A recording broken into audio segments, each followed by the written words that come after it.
যে রাতে স্বাস্থ্য প্রতিমন্ত্রীর সারপ্রাইজ ভিজিট, হঠাৎ ভিজিট, এবং তিনি পড়ুয়া হিসেবে ভিজিট করলেন, তারপরে ঘুরে দেখলেন কল্যাণী জেএনএম হাসপাতালের পরিকাঠামো, ক্ষোভ প্রকাশ।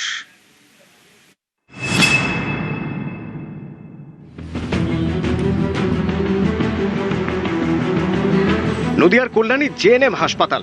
এই হাসপাতালেই বুধবার মাঝরাতে আচমকা হাজির স্বাস্থ্য প্রতিমন্ত্রী। সারপ্রাইজ ভিজিটে সুমনা সরকার। মন্ত্রী হিসেবে নয়, ডাক্তারি পড়ুয়া সেজে হাসপাতালের অস্বাস্থ্যকর পরিবেশ নিয়ে ক্ষোভ উগরে দেন স্বাস্থ্য প্রতিমন্ত্রী। আমি পুরো স্টুডেন্ট সেজে এসেছি, সারপ্রাইজ ভিজিটে এসেছি, যে আমার ড্রেসটা দেখে বুঝতে পারছেন। তার কারণ এই ড্রেস সচরাচর আমি বাইরে পরে কখনো বেরোই না। জাস্ট আমি দেখতে এসেছিলাম যে মানে হসপিটালে কী সিচুয়েশান আছে, এবং হস্টেল নিয়ে আমার কাছে প্রচুর অবজেকশন আছে। ভীষণ নোংরা হসপিটাল, এমন কোনো ডিপার্টমেন্ট নেই যে নোংরা নেই। বিড়াল কুকুর সব জায়গায় দেখছি ঘুরে বেড়াচ্ছে, এটা আমাদের কাছে অত্যন্ত নিন্দনীয়। 500 বেডের হসপিটাল, আজকে সেই হসপিটালটার কী অবস্থা, কী দুর্দশা, দেখে খারাপ লাগছে। নদিয়ার কল্যাণী জেএনএম মেডিকেল কলেজ হাসপাতাল অত্যন্ত গুরুত্বপূর্ণ স্বাস্থ্য প্রতিষ্ঠান। 500 বেড বিশিষ্ট হাসপাতালে অন্যান্য জেলা থেকেও চিকিৎসার জন্য আসেন রোগীরা। সেই হাসপাতালের পরিষেবা নিয়ে একাধিক অভিযোগ। রাতে সিনিয়র চিকিৎসক থাকেন না, রোগীদের নিম্নমানের খাবার দেওয়া থেকে অস্বাস্থ্যকর পরিবেশ, এরকম একাধিক অভিযোগ। সেই অভিযোগের সত্যতা খতিয়ে দেখতেই হাসপাতালে ডাক্তারি পড়ুয়া সেজে হাজির মন্ত্রী।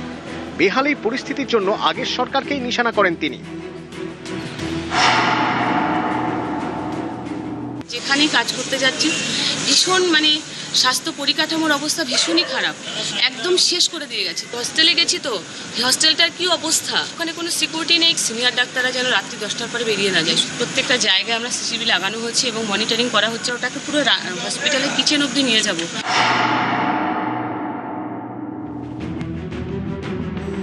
সরকারের পালাবদলের পর থেকেই রাজ্যের স্বাস্থ্যে কড়া নজর। স্বাস্থ্য পরিষেবার হাল ফেরাতে একের পর এক সিদ্ধান্ত। এবার হাসপাতালে সারপ্রাইজ ভিজিট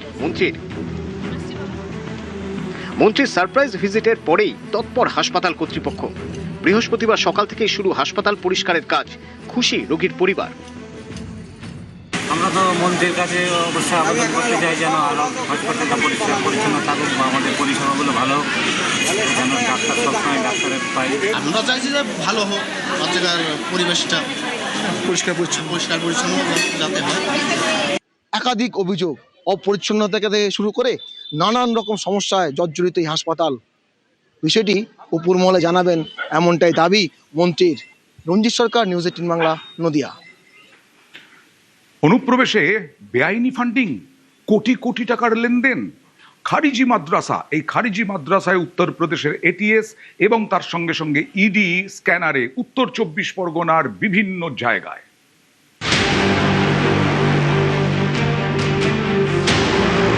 টেরর ফান্ডিংয়ে বিদেশি বিনিয়োগ, কোটি কোটি টাকার আর্থিক লেনদেন, রোহিঙ্গা বাংলাদেশিদের ভারতে অনুপ্রবেশ করিয়ে জাল নথি তৈরি, ইডি এবং উত্তরপ্রদেশ এটিএস স্ক্যানারে রাজ্যের একাধিক খারিজি মাদ্রাসা। বৃহস্পতিবার দেশের 13 জায়গায় তল্লাশি চালায় এনফোর্সমেন্ট ডিরেক্টরেট। তদন্তকারী সংস্থা জানতে পেরেছে নেপাল থেকে টাকা ঢুকেছে উত্তর 24 পরগনার একাধিক খারিজি মাদ্রাসায়। এমনকি ব্রিটেন থেকেও টাকা ঢুকতো খারিজি মাদ্রাসায়। সূত্রের খবর, এই টাকাই ব্যবহার করা হতো টেরর ফান্ডিংয়ে। অনুপ্রবেশকারীদের ভারতে প্রবেশ করানোর পর জাল নথিও তৈরি করা হতো। এতে এ রাজ্যের একাধিক খারিজি মাদ্রাসার যোগ পেয়েছে ইডি। উত্তর 24 পরগনার হাসনাবাদের রামেশ্বরপুর, বাংলাদেশ সীমান্ত থেকে মেরে কেটে 500 মিটার দূরে এই রামেশ্বরপুরের দারুল উলুম খারিজি মাদ্রাসায় বৃহস্পতিবার হানা দেয় উত্তরপ্রদেশের এটিএস। শুধু মাদ্রাসাই নয়, ইডির স্ক্যানারে হাসনাবাদের তৃণমূল নেতা আব্দুল্লাহ গাজী। বৃহস্পতিবার তার বাড়িতে তল্লাশি চালায় ইডি। একসময় হারোয়ায় মাদ্রাসায় পড়াতেন আব্দুল্লাহ গাজী। তদন্তকারীদের দাবি, এই আব্দুল্লাহ গাজীর হাত ধরেই বিদেশি ফান্ডিং ঢুকত উত্তর 24 পরগনার একাধিক মাদ্রাসায়। এখান থেকে 2 বছর আগে লখনৌ থেকে ওর ছেলেকে তুলেছিল, আবু রায়রার নাম। উনি মাদ্রাসা দেওবান দারুল উলুম মাদ্রাসায় পড়তো, ওখান থেকে ওকে অ্যারেস্ট করে। ওখান থেকে অ্যারেস্ট করার পরে ওর আব্বাজিকে তোলে বাড়ির থেকে। প্রায় 2 বছর মতো জেলে থাকার পরে লখনৌ ছিল।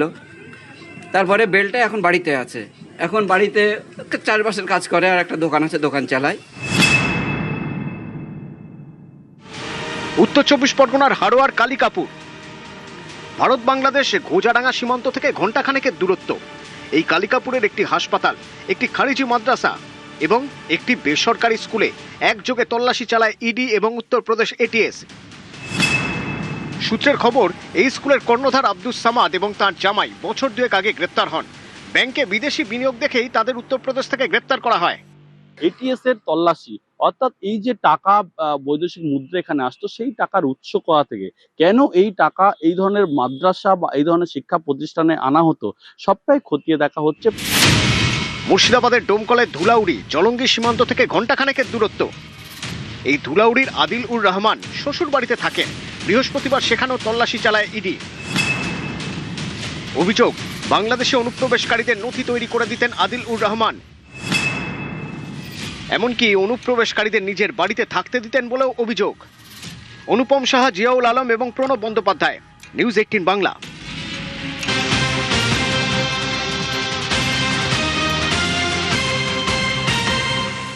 আর এবার তৃণমূল সঙ্গ ছাড়লেন কে?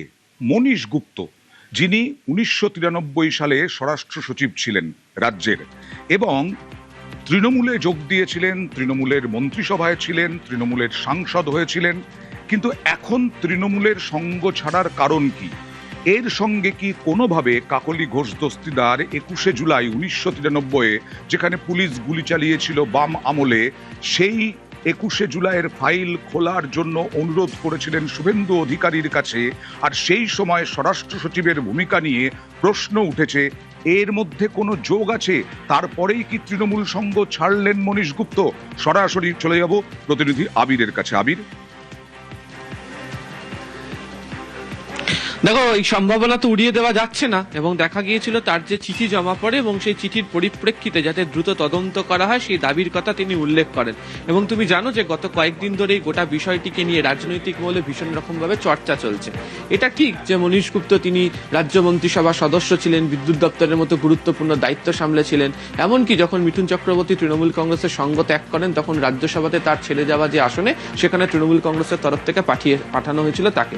পরবর্তী সময় দেখতে পাওয়া যায় যে দক্ষিণ কলকাতার ক্ষেত্রে, যে সাংগঠনিক ক্ষেত্রে তাকে চেয়ারম্যানের দায়িত্ব দেওয়া হয়েছিল, কিন্তু তিনি এখন বলছেন যে দল তার সঙ্গে যথাযথভাবে সম্পর্ক রাখেনি, দল তাকে যথাযথভাবে ব্যবহার করেনি, এবং তার বর্তমান পরিস্থিতি অনুযায়ী তিনি বলছেন যে তিনি আর তৃণমূল কংগ্রেসের সঙ্গে সংযোগ রাখতে চান না, তিনি দূরে সরে যেতে চান। এই প্রশ্ন তার কাছে উঠেছিল যে 21শে জুলাই কাণ্ড নিয়ে তার যে ভূমিকা, সেই ভূমিকা নিয়ে প্রশ্ন উঠেছে।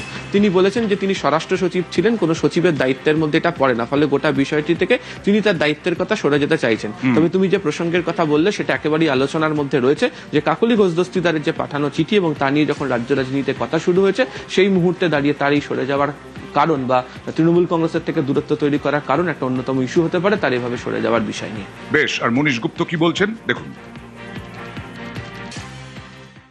আমি তো এখন পার্টি ছেড়ে দিয়েছি, রাজনীতি ছেড়ে দিয়েছি। চিঠি পাঠাবো এখন ওদের, কারণ আমিও বাদ পড়ে গেছি, আমিও ছেড়ে দিয়েছি। ভূমিকাই আমার ছিল না কোনো, যেটা দায়িত্ব পালন করেছে অনেক আগে। তারপরের থেকে তো আমি কোনো গুরুত্বপূর্ণ পদে কি কোনো ইলেকশনে কি এমএলএ কি এমপি ছিলাম না। তো 85 হলো বয়স, আমি ছেড়ে দিচ্ছি এখন আর কি, ছেড়ে দিয়েছি আর কি, 1 মাস হয়ে গেছে।